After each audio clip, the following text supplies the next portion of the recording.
Hadirin Allah Subhanahu wa taala. Maka beliau mengatakan waliya fiha ma'arib ukhra, banyak manfaat lain ya Allah. Padahal tadi baru belajar tauhid, la ilaha illa ana. La ilaha illallah, la nafi'a illa, belum, tidak ada yang memberikan manfaat kecuali aku. Ini Allah ingin menjelaskan bahwasanya kalau hanya di pesantren saja, di madrasah saja, pelajarannya tauhid, gurunya Allah, muridnya Nabi. Tapi kalau hanya belum bergerak, masih di madrasah, belum terhunjam itu iman. Belum terhunjam. Ini pelajaran daripada Allah Subhanahu wa taala. Nah, sekarang lari beliau.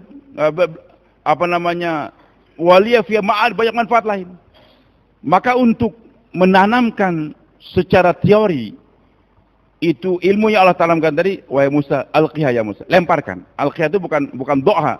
Kalau doa taruh. Ini alqiha, lempar.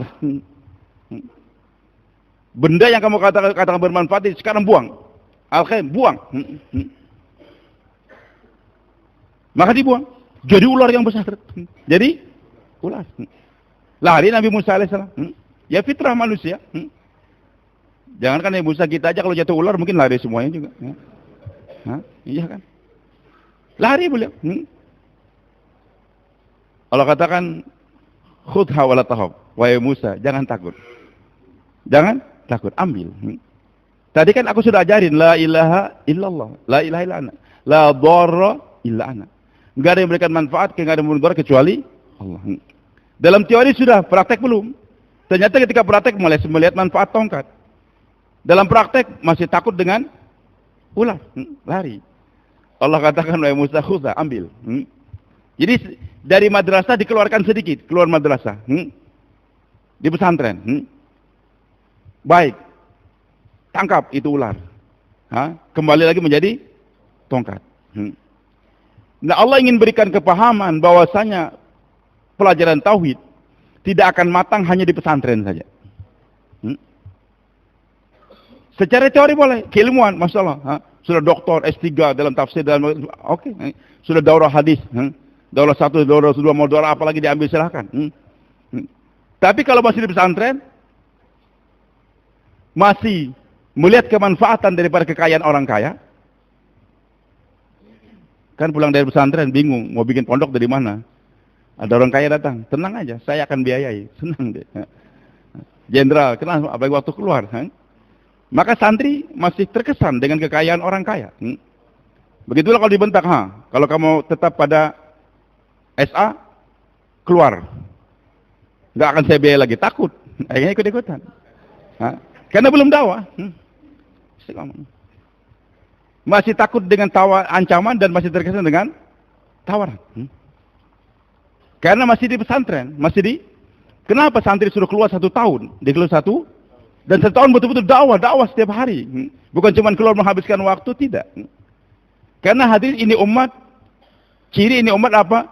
Ukhrijat linnas, keluar. Tapi keluarnya ta'muru bil ma'ruf wa nahy 'anil munkar. Sifat ke-6, ad-da'wah wal khuruj, dakwah dan keluar.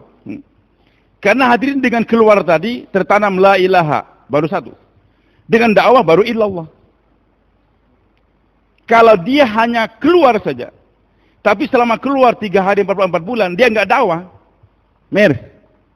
pokoknya saya siap 4 bulan, siap masak, tapi jangan coba-coba Amir suruh saya bayan, jangan coba-coba Amir suruh saya mutakalim.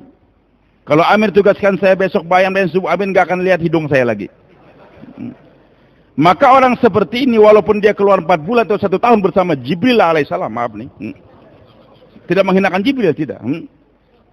Tapi dia hanya keluar nggak mau bicara kebesaran Allah. Mungkin dunia keluar daripada hati dia, tapi Allah belum kebesaran Allah belum masuk di hatinya. Dunia sudah keluar, tapi akhirat belum masuk. Makanya ada karkun, tapi jangan ketawa. Tanya kepada masyarakat, kenapa saya ini kok kalau keluar jalan Allah itu enak makan, enak tidur. Tidur enak, makan enak. Oh, sakinah sudah bukan sakinah kata masyarakat. Kenapa tidur enak, makan enak? Apalagi dulu waktu nggak ada HP. Karkun keluar betul-betul tanpa bawa HP. Maka ketika ini waktu tahun 86 dulu, waktu saya awal-awal ke India, Pakistan, ditanya, ada orang Arab bertanya kepada masyarakat, kenapa Kok saya waktu keluar nih makan enak, tidur enak. Maka kata Mas Syekh, kenapa? Waktu kamu keluar jalan Allah, dunia sudah nggak ada lagi. Istri sudah tinggal, anak pun sudah tinggal, dagangan sudah tinggal. Jadi fikir dunia sudah nggak ada. Cuman sayangnya fikir agama belum masuk. Jadi zero. Nol. Maka dalam titik nol tadi tidur enak, makan enak. Nanti kalau fikir agama sudah masuk dalam otak kamu, kamu juga nggak akan keruan tidur, nggak keruan tidak makan tadi. Nah hadirin Allah, oke, la ilaha. Jadi dengan dia khurut la ilaha, bisa menafikan makhluk. Tapi illallahnya nggak akan masuk kalau dia tidak berdakwah. Sekarang dia dakwah tiap hari, tapi nggak keluar. Dia ceramah kemana-mana, bayan kemana-mana, tapi dia nggak keluar. Illallahnya tertanam, tapi makhluknya belum keluar. Kita perlu tapi juga jangan lupakan makhluk. Bisa dipahamkan. Jadi tarbiyah ini umat dua. Tinggalkan madrasah, tinggalkan lingkungan, tapi di lingkungan harus berdakwah. Keluar wahai Musa. Baik hadirin Allah, selama tidak masih di pesantren, maaf nih, walaupun gurunya Allah, santrinya Nabi, madrasahnya yang terhebat di dunia ini, Al-Muqaddasi, tua, santrinya Nabi tadi, pelajaran tauhid, belum tertanam. Nah sekarang bagaimana supaya itu tiada menjadi praktek? Idhab ila fir'aun innahu tagha. Pergi ke tempat Fir'aun. Jadi maksudnya ini para anbiya ditarbiyah dalam medan dakwah. Allah mentarbiyah para anbiya dalam medan dakwah. Bukan di madrasah saja tidak, tapi dalam medan dakwah, terjun ke medan dakwah. Maka ini umat akan ditarbiyah Allah sama dengan tarbiyah para anbiya. Ukhrijat linnas ta'muru bil ma'ruf. Jadi ini umat akan ditarbiyah oleh Allah kalau mereka bergerak. Tapi dalam bergerak senantiasa membicarakan kebesaran Allah. Bergerak, jangan bicara yang lain-lain. Hanya bicarakan kebesaran Allah Subhanahu Wa Taala. Banyak apa bergerak dan bergerak. Tapi waktu bergerak kau berusaha bukan bicara kebesaran Allah, bicara aib-aib orang lain, menggibah orang lain. Maka penyakit dia enggak sembuh-sembuh, malah bertambah. Dan ini keluar bukan sertifikasi, karkun 4 bulan, FPB negara jauh, bukan. Ini keluar ada sarana untuk memperbaiki kehidupan kita. Ada perbaikan, bukan sertifikasi sudah 4 bulan, 40 hari, bukan. Ada nggak perbaikan dalam diri saya, dalam ketauhidan, dalam ibadah saya, dalam muasyarah muamalah dan sebagainya? Yang kita inginkan. Kapan kita akan baik kalau kita bicara kebesaran Allah? Keluar wa qulu qaulan sadidan. Bicarakan terus baru yuslih lakum amal. Allah akan perbaiki hidup tarbiyah ini umat kalau umat bergerak tapi membicarakan kebesaran Allah Subhanahu Wa Taala. Nah banyak sekarang ahbab keluar dari keluar, tapi sekarang nggak bisa lagi. Jarang bicarakan kebesaran Allah. Maka Mas Syekh katakan, apalagi dalam ujian sekarang, ujian yang paling berat Mas sekarang ini. Udah, kerjakan 3 saja kan. Pertama doakan saja mereka. Apa? Doakan. Yang kedua, jangan hiraukan pembicaraan mereka. Jangan hiraukan. WA macam-macam itu enggak usah diladeni. Enggak usah diladeni. Maaf, sebelum maghrib nih, saya dapat telepon dari sana. Ustaz Lutfi, ya, siapa? Lukman mana? Lukman Sunter. Oh iya, kenapa? Ini Maulana Mustaqim mau bicara dari Kebun Jeruk. Saya bilang enggak. Saya tidak bicara lagi dengan Maulana Mustaqim, maaf. Beliau guru kita muliakan. Tapi sekarang sudah beda arah. Sudah beda. Maka saya enggak bicara lagi dengan Maulana Mustaqim. Jangan mau saat saja mau telepon saya di waktu di Cikampek, mau kirim salam. Saya enggak bicara karena saya sudah ikut syura alami. Arahan saya mulai Ibrahim, mulai Ahmad. Jadi bukan lagi mau saat pengarah saya. Tegas, beda, kita enggak bisa basa-basi. Maaf, kita enggak bisa basa-basi, arahan jelas. Masyayikh kita arahan tanpa menghinakan beliau. Mau Mustaqim kita bersama-sama dalam safar dulu, waktu sekarang tidak. Waktu sekarang tidak. Kita memuliakan beliau, tapi dalam dakwah nggak bisa. Kita punya garis tegas. Karena apa? Termasuk waktu kami sudah keliling-keliling, maaf nih, agak belok sedikit. Dengan syuruh awal-awal kita gerak dulu, datang sama. Telepon juga. Lukman, Ustaz Lutfi. Ya kenapa Lukman? Ini Pak Haji Nur Iman mau bicara sama Ustaz Lutfi. Ya ada apa?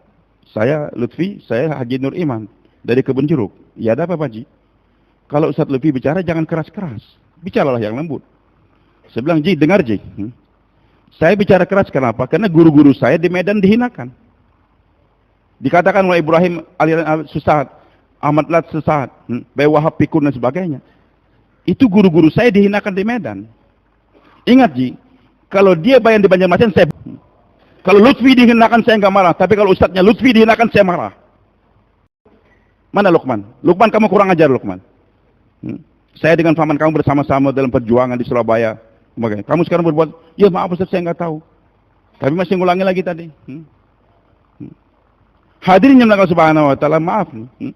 Kita dalam dakwah punya garis tegas. Siapa yang mengarahkan? Kita. Orang Indonesia ini sukanya belok. Nggak punya kejantanan. Maka bencong semakin banyak di Indonesia ini kayaknya. Na'udzubillah min dzalik. Nggak jelas kalau dibuka sarungnya itu apa. Kemaluannya laki-laki atau perempuan. Netral. Maaf. Nah, hadirin Allah Subhanahu wa taala terjun ke medan dakwah. Bergerak, tapi bicarakan kebesaran Allah. Jangan gibah, jangan gibah. Hadirin Subhanahu wa taala, kita nggak bicarakan kejelekan orang lain. Tapi ada 6 yang tidak termasuk gibah kata Imam Nawawi dalam kitab